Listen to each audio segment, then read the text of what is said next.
मुजफ्फरनगर में हुई सांप्रदायिक हिंसा के बाद वहां 45,000 लोगों को अपनी जिंदगियों को उखाड़कर दूसरी जगह बसाना पड़ा। उन्हें रहना पड़ा उन ऐसी जगहों पर जो उनका घर नहीं था। इस बीच उनके लिए मुआवजे का ऐलान किया गया, लेकिन मुआवजा मिले इस पर भी राजनीतिक रोटियां सेकी जाने लगी। कितना मुआवजा मिलेगा, कितनी रकम होगी, तो न्यूज नेशन पहुंचा मुजफ्फरनगर। वहां पर उन परिवारों, उन लोगों से हमने बातचीत करने की कोशिश की कि क्या वाकई में बढ़ती ठंड के साथ इन हिंसा पीड़ित लोगों को इंसाफ मिलता हुआ दिखाई दे रहा है? क्या सरकारी मदद इनके घर और दरवाजे तक पहुंच रही है? क्या ये अपने घरों तक वापस पहुंचने के रास्ते पर हैं? लेकिन वहां पहुंचकर हमें जो दिखाई दिया वो न सिर्फ अफसोसजनक है, बल्कि जतलाता है कि कैसे हमारे देश में हिंसा के नाम पर राजनीति हो सकती है। यहां तक कि हमारे देश में लाशों पर राजनीति हो सकती है। आइए आपको दिखाते हैं किस तरीके से मुआवजे का एक बहुत बड़ा गड़बड़झोल चल रहा है उत्तर प्रदेश में, और ये सब कुछ उत्तर प्रदेश सरकार की नाक के ठीक नीचे। लेकिन किसी को कानो कान खबर नहीं है और किसी को परवाह भी नहीं है। देखिए न्यूज नेशन की ये खास पड़ताल।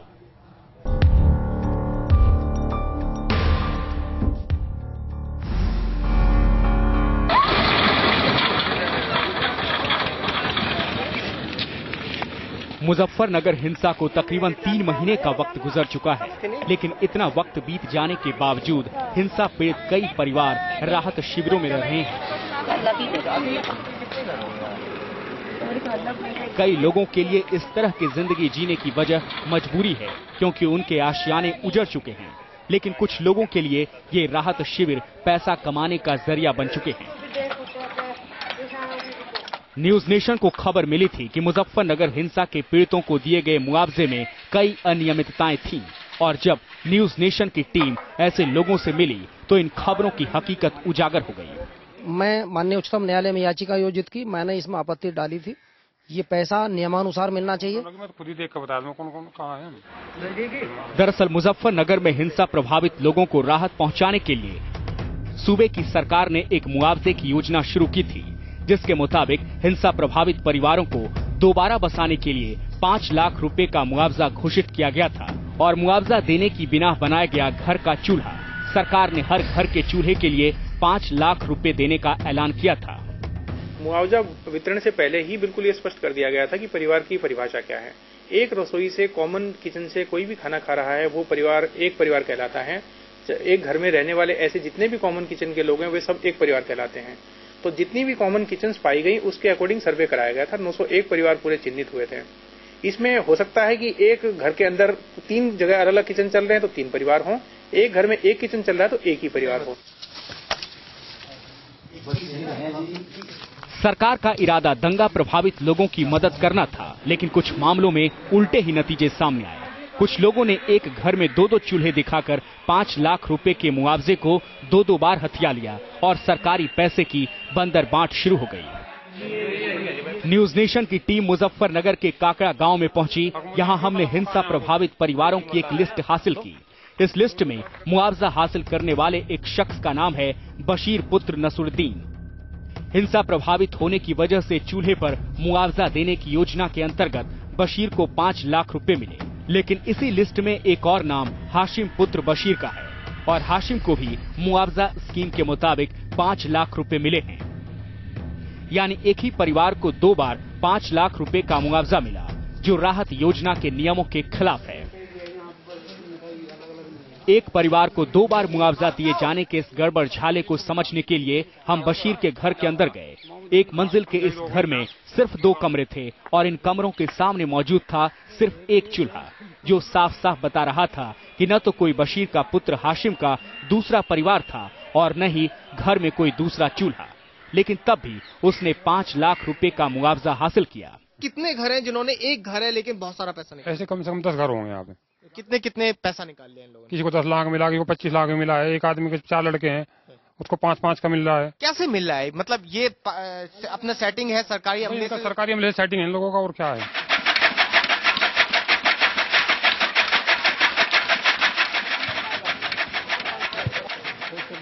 आगे हम काकड़ा गांव के एक और शख्स समेदीन के घर पहुंचे। समेदीन का घर जल चुका था और ये जर्जर हालत में था। गांव वालों ने हमें बताया कि हिंसा से 3 महीने पहले ही समेदीन का घर जल चुका था।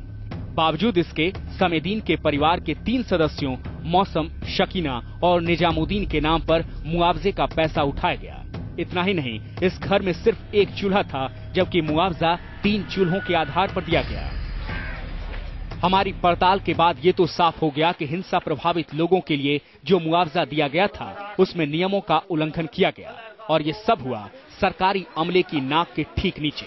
साफ है कि कहीं ना कहीं पैसा उन लोगों को मिलना चाहिए था जिन्हें वाकई उसकी जरूरत थी, जिनका वाकई नुकसान हुआ था, जिन्होंने वाकई अपनों को खोया था। लेकिन शायद कुछ लोग अपनी जो पकड़ है उसका फायदा उठाकर ऐसी तरीके से पैसा निकालने हैं जो गलत कहलाया जाना सही होगा। वीडियो जर्नलिस्ट अनिल शर्मा के साथ पुलकित नागर, न्यूज नेशन, मुजफ्फरनगर। तो सवाल यह है कि इस आधुनिक दौर में सरकार ने मापदंड तय किया चूल्हे को, और चूल्हे के आधार पर मुआवजा बांटने की तरकीब निकाली, लेकिन उस चूल्हे को भी मापदंड नहीं माना। जिस तरह से लोगों ने हथियाना चाहा इस मुआवजे को, वह हत्या लिया।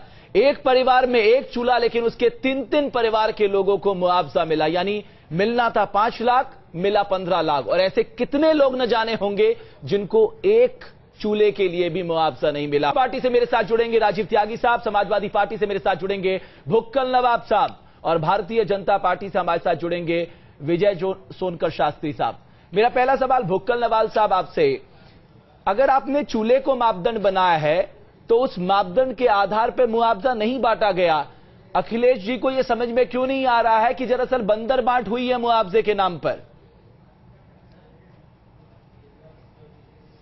देखिए, ऐसा है कि हमारी पार्टी जो है, सबसे पहले आपको ये बता दें कि हम लोग लाशों के ऊपर ना राजनीति करते हैं और ना जले हुए घरों के ऊपर हम अपनी रोटियां सेकते हैं, और हम जो है पीड़ित को ज्यादा से ज्यादा लाभ पहुंचाना चाहते हैं। ये हमारा मिशन है कि पीड़ित के साथ में जो हुआ है, वो जो भी उसके साथ गुजरा है उसको किसी तरीके से समाप्त किया जाए। लेकिन ये अगर एक घर के अंदर एक मिनट, अब उसी आपकी बात पे आ रहे हैं, आपकी बात पे आ रहे हैं, हम आपकी बात पे आ रहे हैं, हम आपकी बात पे आ रहे हैं कि अगर एक घर के अंदर 2 या 3 को पैसा दे दिया गया है तो ये गलत हुआ है। जिन अधिकारियों ने अगर ऐसा किया है उनके खिलाफ कड़ी से कड़ी कार्रवाई की जाएगी, क्योंकि हम लोग न्याय और न्यायपालिका का सम्मान करने वाले हैं, और न्यायपालिका का सम्मान जहां नहीं होता है उसको हम लोग किसी कीमत पर बर्दाश्त नहीं करेंगे।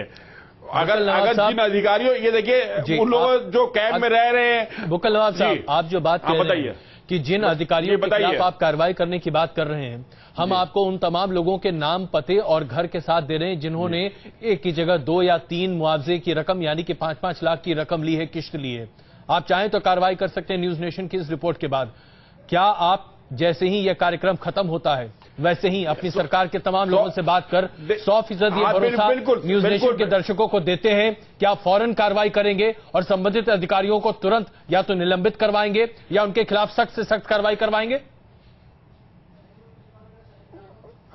बिल्कुल, हम आपसे वादा करते हैं कि आपका ये न्यूज नेशन जो प्रोग्राम चल रहा है इसके बाद हम कल जाके बात करेंगे, माननीय मुख्यमंत्री से बात करेंगे। माननीय मुख्यमंत्री खुद संवेदनशील हैं और वो इस बात को जानते हैं। अगर ऐसा कुछ हुआ है तो देखिए, जो पीड़ित परिवार हैं वो कोई पैसा जो है उनसे खींच तो लेंगे नहीं, कि जबरदस्ती तो छीन नहीं लेंगे। वो तो पीड़ित परिवार को जिन्होंने दिया है उनकी मंशा को बस शक किया जा सकता है, पीड़ितों को बस शक किसी कीमत पर नहीं किया जा सकता, क्योंकि पीड़ित जो है वो तो खुद पीड़ित है। अब उसको आप दे रहे हैं, जिसको दे रहे हैं तो वो ले रहा है। आप कह रहे हैं आपके मुख्यमंत्री संवेदनशील है, अगर आप कह रहे हैं आपके मुख्यमंत्री संवेदनशील है तो सुप्रीम कोर्ट को आपको क्यों कहना पड़ा, आपकी सरकार को, कि आप अपना नोटिफिकेशन वापस लीजिए, क्योंकि आपने इस नोटिफिकेशन में एक खास समुदाय को फाइनेंशियल एड देने की बात कही है? अब देखिए, ये तो एक अजीब और गरीब बात है कि अगर हम कंपनसेशन किसी को देते हैं और हमने 18 परिवार को कहा तो आप उसके ऊपर भी नेतागिरी कर रहे हैं, उसके ऊपर भी आप जो है इनके घरों नेतागिरी ऊपर रोटियां सेकने का काम भुक्कल नवाब साहब, नेतागिरी हमें करने की जरूरत नहीं है, उसके लिए आप लोग काफी हैं। तब भी हम बुरे हैं, बिल्कुल नहीं, आप लोग भी बुरे हैं। नहीं, आप दीजिए, बिल्कुल जी खोल कर दीजिए, उन तमाम लोगों को दीजिए जिनका हक बनता है। विजय सोनकर शास्त्री साहब, आप आपकी मुस्कुराहट बहुत कातिलाना है। नहीं, मैं बुक्कल नवाब को सुन रहा था जी। न जाने कैसी कैसी बचकानी बातें कर रहे थे। अब इन्होंने कहा कि जब जिनको दे दिया गया उनसे अब कैसे लिया जाएगा, वो भी पीड़ित हैं। अरे कानून कानून होता है और कैसे लिया जाएगा नहीं कहा, शासन हमने कानून कैसे लिया जाएगा नहीं कहा, हमने कहा अधिकारियों पर कार्रवाई करेंगे और अधिकारियों से वसूलेंगे पैसे को, अधिकारियों से वसूलेंगे। अरे वो अधिकारियों कार्रवाई लेके आएंगे। बुक्कल नवाब साहब घुमाइए नहीं, बात को घुमाइए नहीं। बुक्कल नवाब साहब, जरा विजय शोणकर शास्त्री जी को अपनी बात रखने तो दीजिए। जी विजय जी, देखिए ये बुक्कल नवाब ने कहा है, गलत क्यों बोल रहे हैं? सामने बोल रहे हैं हिंदुस्तान पूरा देख रहा है। आप नहीं कोई बात नहीं, आप जरा विजय जी को बोलने तो दीजिए। विजय जी प्लीज। नहीं, ये बोल रहे हैं जो बोलिए, इन्होंने कहा कि पीड़ितों को जी दे दिया गया है, वो दे दिया गया है, कार्रवाई दोषी अधिकारियों पर होगी। इसका क्या मतलब लिया जाए? क्या शासन ऐसे ही चलता है क्या? इसका मतलब बिल्कुल। और ये शासन कैसे चल रहा है जी, आप लोगों ने पूरा दिखला दिया है जी। आपने दिखलाया कि वहाँ किस तरह से बांटा गया है पैसा हमने, और तुष्टीकरण की ये पराकाष्ठा है जी। हकीकत इससे अलग है जी। यह सच्चाई है कि उत्तर प्रदेश में अब शासन नाम की कोई चीज नहीं है जी। और खास तौर से वहां पर जिस प्रकार से अखिलेश जी का शासन चल रहा है उसको देख करके यही कहा जा सकता है जी। अरे पैसा बांट रहे हैं, की बात है। अगर विजय शोणकर शास्त्री साहब, अगर ये तुष्टीकरण की राजनीति है, आगरा में रैली में जिसमें मोदी जी को आना था, आपने संगीत सोम और सुरेश राणा को माला पहनाई, उसे क्या कहेंगे? जिनके ऊपर इस मामले को लेकर जिनके खिलाफ कार्रवाई की गई थी, उनके स्वागत में आपने माला पहनाई, उनके सर में पगड़ी पहनाई, इसको क्या कहेंगे आप? कराने वालों को सम्मान दिया है इन्होंने। अब इनको चुप कराइए तो मैं बोलूं। जी जी विजय जी, जरूर चाहता हूं। बिल्कुल, दंगा कराने वालों को सम्मान दिया है। बुक्कल नवाब साहब, जरा हम लोग बस आराम से बात करते हैं। अजय जी, जी अजय जी, हमारे जो विधायक थे जिनका स्वागत किया गया, सम्मान किया गया जी, उनके ऊपर रासुका लगाया गया था और कोर्ट ने उन्हें बाइज्जत बरी किया है। सरकार ने नहीं, सरकारी तंत्र ने नहीं, या किसी जांच ने नहीं जी, कोर्ट ने बरी किया है। और एक व्यक्ति के साथ जिसके साथ इतनी बड़ी हादसा हुई कि राष्ट्रीय सुरक्षा कानून के तहत उस पर कार्रवाई की गई थी, उसमें वो निर्दोष पाया गया, तो इस सरकार की मंशा भी साबित हुई और उनका वो निर्दोष भी साबित हुए। चलिए, इसलिए उनका स्वागत किया गया। चलिए, आपने जो किया उसको आप ऐसा नहीं कह सकते हैं जी। चलिए, आपने अपने तुष्टीकरण नहीं था। विजय जी माफ कीजिएगा, मैं आपको बीच में बस रोक रहा हूं, लेकिन एक छोटा सा कमेंट राजीव जी हम आपसे यहां पर ले लें। जिस तरीके से बंदरबाट होता हुआ दिखाई दे रहा है उत्तर प्रदेश में मुआवजे की रकम का, इस पर आपकी क्या टिप्पणी है, खास करके तब जबकि बुक्कल नवाब साहब साफ कह रहे हैं कि कल ही मुख्यमंत्री से बात करके इस बाबत वो कार्रवाई कराएंगे। क्या उनके आश्वासन को पर आपको भरोसा है? देखिए अजय जी, मेरा इतना एक कहना है इसमें कि शुरू से जब से मुजफ्फरनगर दंगे हुए जी, तब इसे सरकार ने अपनी जिम्मेदारी ठीक से नहीं निभाई। अगर पहले दिन जिस दिन दंगा भड़का था उसी दिन सरकार अपनी जिम्मेदारी ठीक निभा दी थी तो शायद इतना बड़ा दंगा ना होता, इंसान और इंसानियत ना मरती उसमें। और रही बात बुक्कल नवाब साहब की, बुक्कल नवाब साहब और भी टीवी प्रोग्राम से बहुत सारे एश्योरेंस दे चुके हैं। उनके एश्योरेंस पर आपको भरोसा है कि नहीं? मैंने कहा ना, बहुत सारे एश्योरेंस दे चुके हैं, लेकिन अब तक वो पूरे नहीं हुए। तो इस एश्योरेंस पे मैं कैसे कह सकता हूँ वो पूरा हो जाएगा? इनका इरादा अलग होता है, कैसे पूरा हो जाएगा? रही बात उत्तर प्रदेश के परिप्रेक्ष्य में अगर आप देखें अजय जी, तो 2014 के चुनाव आसन्न हैं और उन 2014 के चुनाव को लेकर के निश्चित रूप से सांप्रदायिक शक्तियां उत्तर प्रदेश का माहौल खराब करना चाहती हैं और उसमें प्रदेश भी राजनीति कर रहे हैं। देखिए, मैं एक बात कहना चाहूंगा भट्ट जी, मैं कहना चाहूंगा, मुझे याद है राहुल पहले मेरा आईएसआई के लोग जो है, पहले स्टेटमेंट पूरा होने दीजिए मेरा, प्लीज बोलिए।